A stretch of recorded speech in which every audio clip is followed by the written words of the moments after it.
Good morning and welcome to Business Africa Live on BTA. Today we are going to talk about risk management in business. How do you identify them? How do you manage them to ensure that your investment don't go down the drain? I am your host, Benjamin Afre. We'll take a short break. When we come back, I'll introduce my guest for this morning to you and we'll take our discussions from there. Stay tuned with us. Looking for a venue for your wedding reception, conferences and retreats, outside catering, recreation? Look no further than Coconut Grove Beach Resort Hotel, located in Elmina. Coconut Grove Hotels, memories worth repeating. Welcome back. So what is risk management at all? What does it mean as a business person, whether as an investor or an entrepreneur, to manage risk, to mitigate risk, to ensure you are successful? To do that with me this morning is Mr. Eric Asai. I call him a specialist, in risk management. But he's a senior manager with a private equity firm. Eric, you're welcome. And thank you very much, Ben. Thank you for welcoming me. It's good to see you. Thank you. After all the chasing. I know. Okay, so when we talk about risk management in business, in broad terms, what is that? How do you explain that to the business person? I think when we talk about risk management, first we can define what risk is. Mm-hmm. And risk is basically the uncertainty associated with the occurrence of a certain event and the outcome or the impact of that event on the outcome. Okay. So when we talk about an event, we can talk for an individual investor. The event could be your expected return on your portfolio. Okay. And so when we talk about the risk associated with the portfolio, we're talking about the chances that the returns you are expecting may not materialize. That's what we mean by risk. Okay.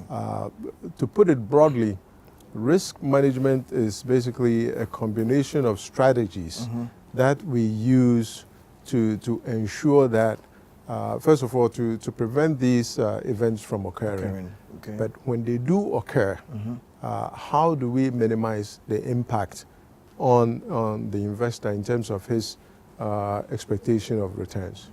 I see. So if you take a typical business, let's take, for example, a construction, company. Mm-hmm. What kind of risk, for example, can they identify? For a construction company, and we deal a lot with construction companies here, the greatest risk facing the contractor would be cost overruns. Cost overruns. Cost overruns. So especially for a construction company doing a government project, you're working within a certain budget. Okay. And you have factors such as inflation that can shoot up the cost of the project. Okay. Now, if your contract has not made accommodation for these types of factors, such as increases in prices, we call them fluctuations. If your contract has not made provision for fluctuations, then you're really in very serious trouble. I see. Another also of risk that's facing a construction company, typically in Ghana, delayed payments. Delayed payments. I'm sure you are aware for many years now, the government does not provide what is called mobilization. That is giving you monies up front for you to undertake a project. Okay. So the contractor goes out and finds its own funding to start the project and then raises a claim against what has been done. Okay. The government then comes in, inspects what has been done and attempts to pay. Now, the payment can take many, many months, in some cases years. So you can have a situation where the contractor's margin gets whittled away over time. So it's very, very important that for a contractor, as part of your risk mitigation process, you scrutinize the contract very well to make sure that, first of all, it has built-in clauses for fluctuations, and then also perhaps delayed interest payments. I see. Yes. So if that is the situation, then how does a company integrate a risk management practice in its overall corporate strategy? Well, the risk management in a corporate environment starts with a plan. And that plan basically have certain steps. Mm-hmm. First of all, you have to identify the risk. Okay. When you identify the risk, then you need to assess it. You assess, and then you evaluate the risk. When you have evaluated the risk, then you treat it. You treat the risk. Okay. That's, you find strategies to deal with it.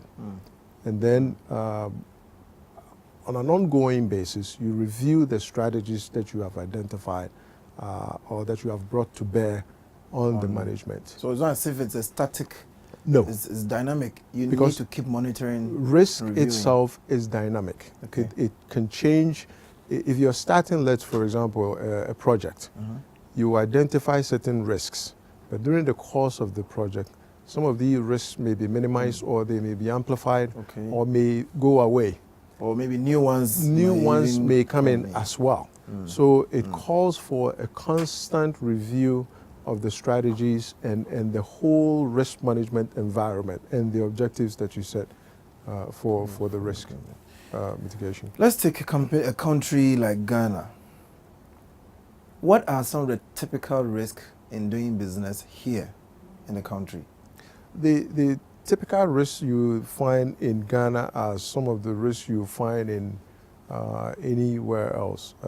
So it might not necessarily be specific to Ghana, but there's some certain risks that are specific to countries, and that have to do with the operating environment. Okay. For example, laws may be different from Ghana to Nigeria, and some of these laws have specific risks that they pose to a company in a particular environment.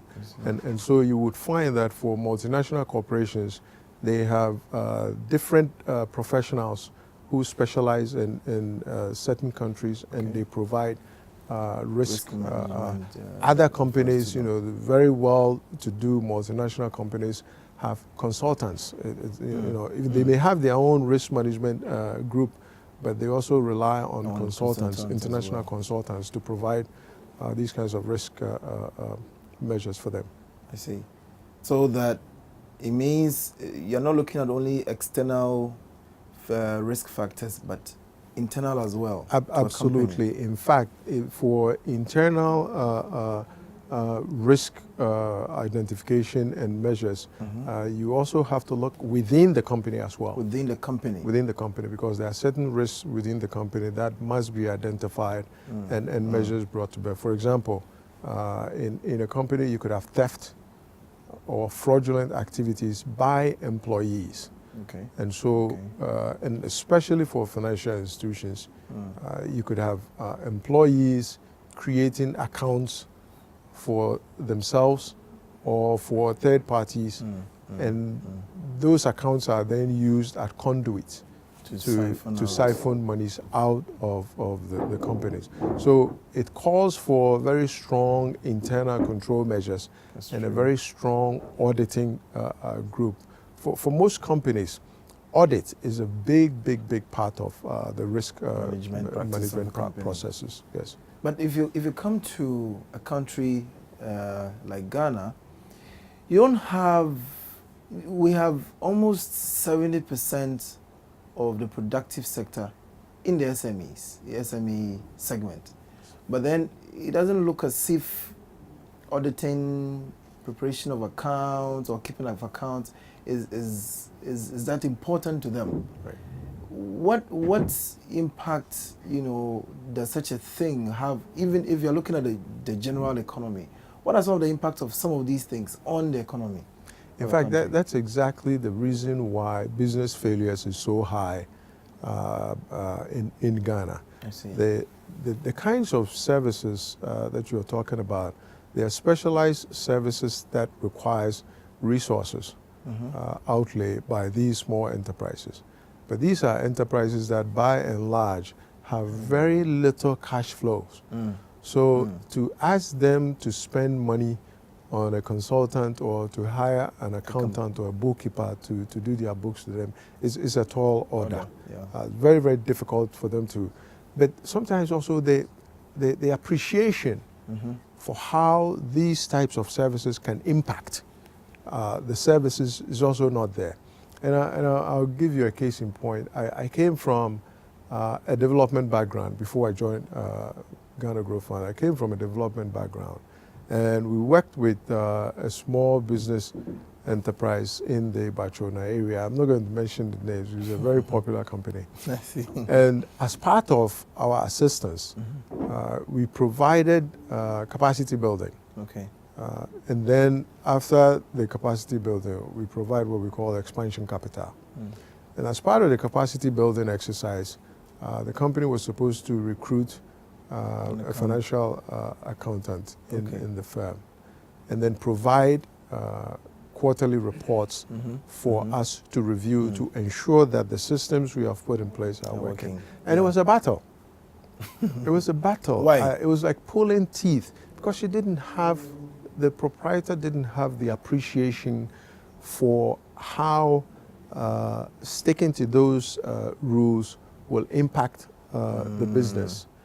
But eventually, the proprietor came around, and in the end, realized that one of the employees had been siphoning monies out of the company. Wow. So, if that appreciation is not there, that kind of fraudulent activity within the company can go on for years. Without anybody noticing. And it's a major contributory factor to business failures in Ghana. But then if you look at, sometimes the consideration is that maybe it's expensive to get an auditor, maybe a professional person to be a bookkeeper or an accountant for a company. If you look at that consideration, because it seems that apart from the fact that there's that lack of appreciation for the need, sometimes the cost aspect also deters these companies from, taking advantage of these services. Absolutely. The cost is a factor. As I mentioned earlier on, a lot of these enterprises have very little cash flows, or they have borrowed from banks at very high rates. So to ask them to take monies and put it in areas where it's not part of their core productive activities is very, very difficult. But on the other side also, the cost is very expensive as well. If you're looking for a very well qualified accountant or accounting firm that can help you put in place a financial management system, they don't come cheap. Well, they don't come cheap. So you have to spend some money there, and that's very difficult for some of these enterprises. So what we did at my previous place of employment, and it was called the United States African Development Foundation. Okay. We provided funding to pay for these types of services, so that the entrepreneur does not have to take monies out of its own internally generated funds. So you were helping them with funding, but you also had to pay for some of these services. Yes, because what we wanted to do was to help grow businesses. I see. But when you diagnose the business, when you do analysis of the company, you realize that there are certain areas where the business is lacking strength. So you build their capacities up. Okay. And then after you have built the capacity up, strengthen them, then you go in with larger funds of money to help them expand. Because, many times you find that these businesses, they want to expand, but the expansion alone brings along risks that must be managed. That's true. And if the business is not ready to manage that expansion, it can cause some major problems for it. I see. So in the current situation you find yourself in, the current job you are in, do you encounter any of these still?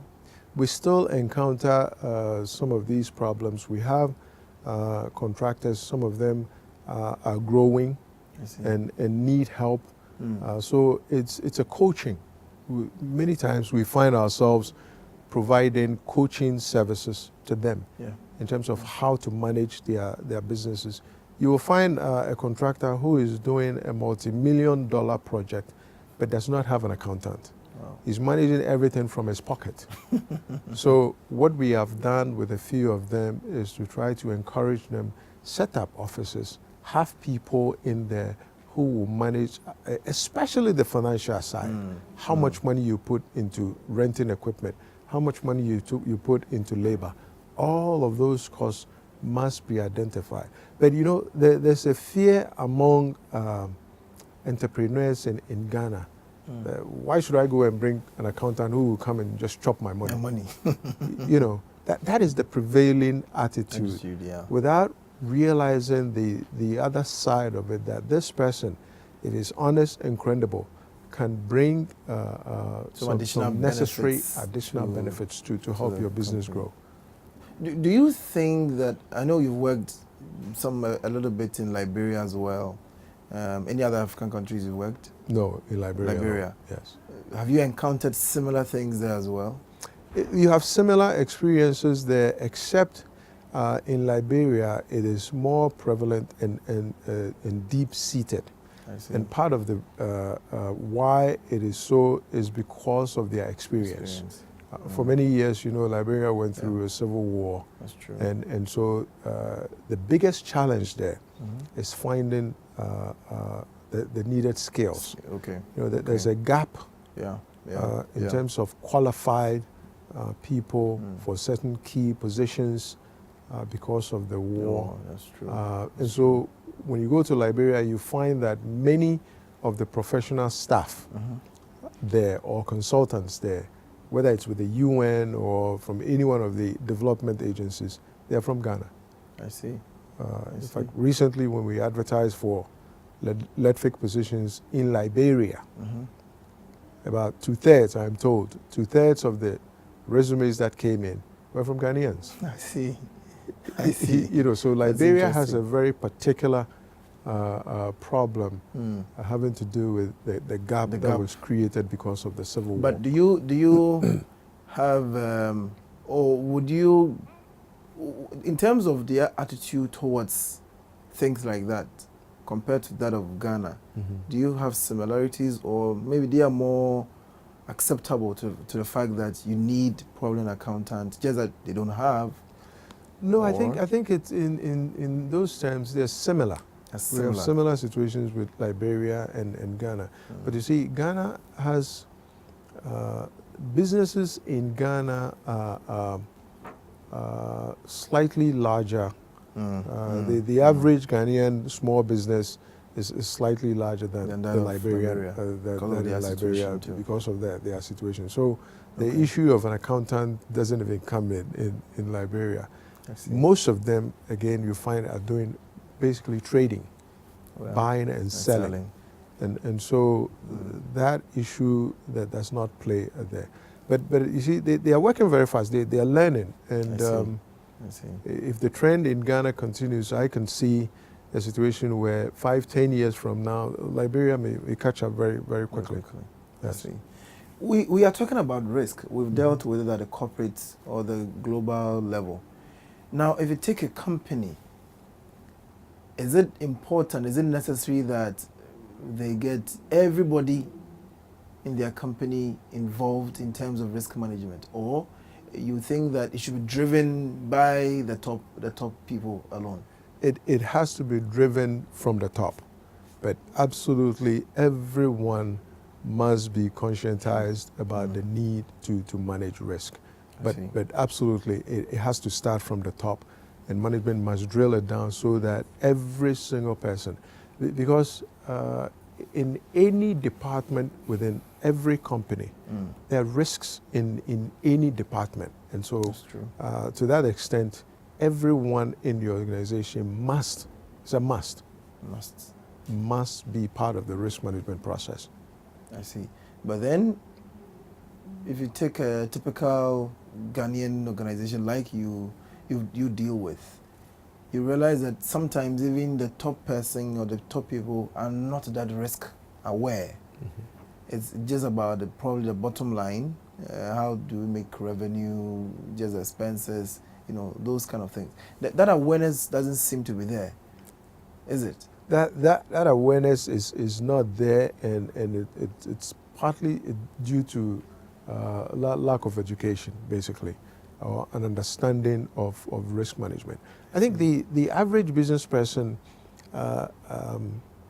knows the risk without even becoming conscious of it. So during the course of running the business, there are certain practices that the person may engage in that may end up minimizing or mitigating the risk, but in a formal sense, it has not been formalized in the organization. Yes.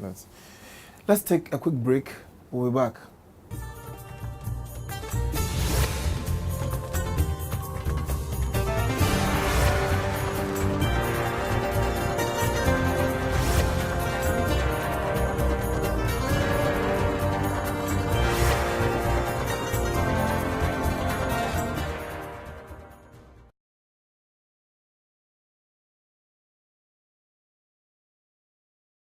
Welcome back. So we're talking about people in the organization getting to know about risk and being aware. How do you do that? How do you get everybody involved in this whole risk awareness, risk management bit? How do you do that? It all starts in the development of the risk management plan. A risk management plan. Every organization must have a risk management regardless plan. of whatever type of business you are in. Absolutely. You must have a risk management plan. Okay. You see, most businesses run on business plans. You develop a business plan and you try to execute the business plan. Yeah. And the business plan is built on certain assumptions. There are changes in the business environment that may invalidate some of these assumptions. Okay. That is a risk that a business must deal with. I see. So to that extent, anyone who is involved in the execution of the business plan must be risk aware. Okay. It's a must. Anyway, so from the board of directors through to the last person absolutely on the ground. Absolutely. And the board of directors, as you know, are big on risk management because of their fiduciary responsibility. Yeah. And so most boards would have a risk management committee or a finance committee, So that's true. Yes, that's absolutely. True. So let's take a small startup company that is coming up. What would be a typical advice to such an entity? Maybe just a few young guys coming up. They want to set up a technology business. What kind of advice, coming from a risk management angle, what sort of advice would you give to such an entity? For a small entity, a startup, the greatest risk facing a startup is the risk of failure. Risk of failure, yes. And that may come as a result of inadequate capitalization to begin with. And then also an inability to assess the market. You assess the market before you come in. But then if your assessment is wrong to begin with, then you are doomed to fail. So for a business like that, first of all, you must have the needed capitalization, the right product, and then you must have a very keen understanding of the market, who the players are, and the competition, and where you stand or where you are coming in that environment. So very, very key. So finally, how would we identify risk, whatever it is? How do you mitigate such a risk? For example, your assumption is that prices will go up maximum 20%. And then it goes up to 35%. In a typical situation, let's take your construction people, for example. So he plans that he knows a bag of cement will cost him X amount. it knows that within a certain time frame, it will go about 10%. And then, unfortunately for him, it jumps up to about 30%. In such a situation, what would the typical advice be? What would be the typical manner to mitigate such a risk? In general terms, there are a number of strategies to use in managing your risk. You can have risk transfer, where you can buy, let's say, an insurance policy against the risk. Or you can share the risk by getting into a joint venture with another company. Or you can avoid the risk entirely by not. In certain situations, yes. If the risk is so high that its impact on the business can spell doom. Then you avoid carrying out the activity that would cause the risk to come about. But specifically for a construction company, as I mentioned earlier on, you start out with your contract. Your contract, and the bill. Most construction companies work on bill of quantities. The bill of quantities must be right, and the bill of quantities basically attempts to cost the project in its various stages. And so your ability to predict, let's say, cement prices within a specific period is very, very important. Then also in the external environment, you have fuel prices. Now, you're going to buy sand. The sand will have to be carted from, let's say, Winneba or Kaswa from any one of those places. The truck that's going to bring it is going to use diesel. So increases in diesel prices will affect how much you pay for the sand. You're going to use chippings. Most of the chippings, we have a quarry. The crusher uses electricity. So the cost you pay for electricity is a key cost component for the contractor. So your ability to examine the external environment and predict, how these factors are going to change. So you need to pay attention to government policy. In Ghana, petrol prices are not free market driven. They are determined by the government. So government policy in terms of the direction where petrol prices are going to go is also very key. So there also you need to be able to predict what all of these factors will have an impact on your labor, the prices you will pay for labor as well. So you need to get your bill of quantities right. And then your contract must have certain provisions to cater for unexpected increases in price of raw materials and other inputs. So can you retain risk? Can you retain? Yes. Yes. You can retain risk. You can retain risk, but you do that by identifying your tolerance level, if you will. And here there are certain tools such as a risk matrix where you will identify the risk and you identify the consequences of the risk and how it impacts the company. And so tools like that can be used to do risk retention. So that means risk in itself is not a bad thing? No, risk in itself is not a bad thing. For example, for a business, if your competitor goes out of business, that is an opportunity for you. But your ability to respond to that competitor going out of business, because obviously if your competitor has gone out of business, you may want to take advantage of the market that the competitor is occupying. But do you have the resources in terms of human capital, the finances, the capacity, whether if you're doing manufacturing? Do you have all of these in place to take advantage of your competitor going out of business? So yes, risk could be an opportunity for the business as well. Risk can also be an opportunity for the business as well. Yes. I don't know if you have any final comments in terms of a company managing its risk and making the best out of the situation. the best I can say is that risk, as we mentioned earlier on, is dynamic. It is never static. So there must be ongoing review of the strategies that have been put in place to manage the risk. Then there must be continuous communication between the various stakeholders within the organization and outside of the organization. Remember, you may have shareholder expectations. That's true.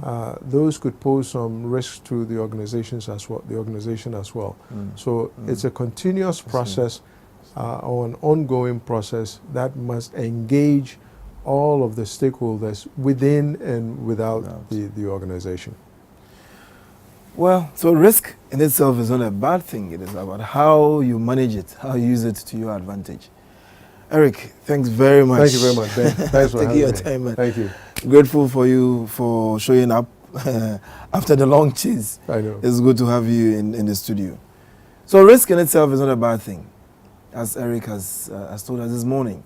It's about how you use it to your advantage, how you're able to mitigate it so they can achieve the aims for which you set up your business. It's good having Eric on the show, and I thank him very much for joining us this morning. We are hoping that today will not be the last day, but we can get him some more other time as well, hopefully. I hope not. That has been our show for this morning. Stay tuned in. Keep enjoying the programs on Business Africa Live. I've been your host for this morning, Benjamin Afre. Have a good day.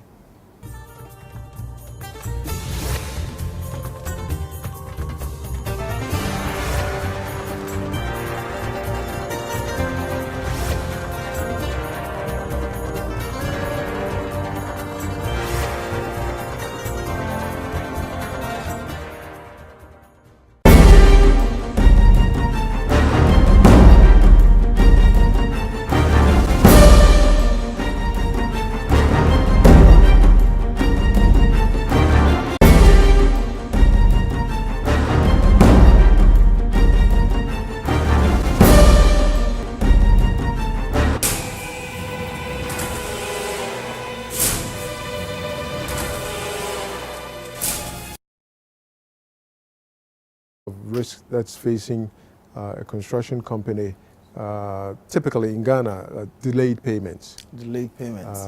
I'm sure you are aware for many years now, the government does not provide what is called mobilization. That is giving you monies up front for you to undertake a project. So the contractor goes out and finds its own funding to start the project, and then raises a claim against what has been done. The government then comes in, inspects what has been done, and attempts to pay. Now, the payment can take many, many months, in some cases years. So you can have a situation where the contractor's margin gets whittled away over time. So it's very, very important that for a contractor, as part of your risk mitigation process, you scrutinize the contract very well to make sure that, first of all, it has built-in clauses for fluctuations, and then also perhaps delayed interest payments. And risk is basically the uncertainty associated with the occurrence of a certain event and the outcome or the impact of that event on the outcome. So when we talk about an event, we can talk for an individual investor. The event could be your expected return on your portfolio. And so when we talk about the risk associated with the portfolio, we're talking about the chances that the returns you are expecting may not materialize. That's what we mean by risk. To put it broadly, risk management is basically a combination of strategies that we use to ensure that, first of all, to prevent these events from occurring. But when they do occur, how do we minimize the impact on the investor in terms of his expectation of returns? I see. So if you take a typical business, let's take, for example, a construction, company. What kind of risk, for example, can they identify?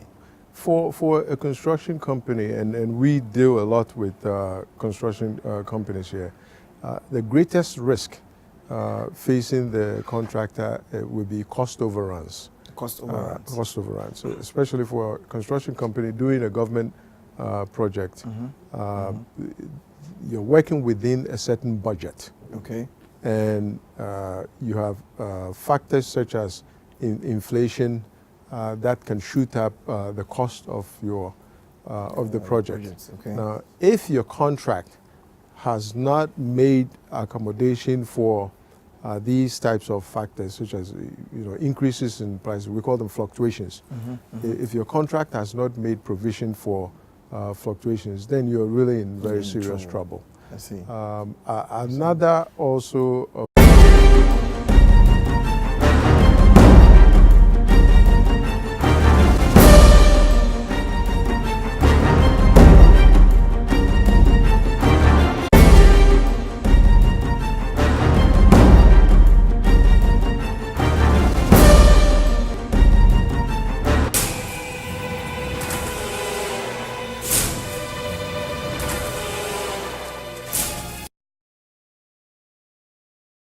Good morning and welcome to Business Africa Live on BTA.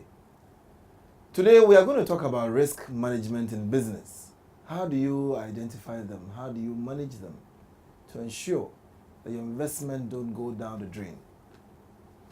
I am your host, Benjamin Afre. We'll take a short break. When we come back, I'll introduce my guest for this morning to you and we'll take our discussions from there. Stay tuned with us. Looking for a venue for your wedding reception? Conferences and retreats, outside catering, recreation? Look no further than Coconut Grove Beach Resort Hotel, located in Elmina. Coconut Grove Hotels, memories worth repeating. Welcome back. So what is risk management at all? What does it mean as a business person, whether as an investor or an entrepreneur? To manage risk, to mitigate risk, to ensure you are successful. To do that with me this morning is Mr. Eric Asai. I call him a specialist, in risk management. But he's a senior manager with a private equity firm. Eric, you're welcome. And thank you very for much, coming. Ben. Thank you for welcoming me. It's good to see you. Thank you. After all the chasing. I know. Okay, so when we talk about risk management in business, in broad terms, what is that? How do you explain that to the business person? I think we can, when we talk about risk management, first we can define what risk is.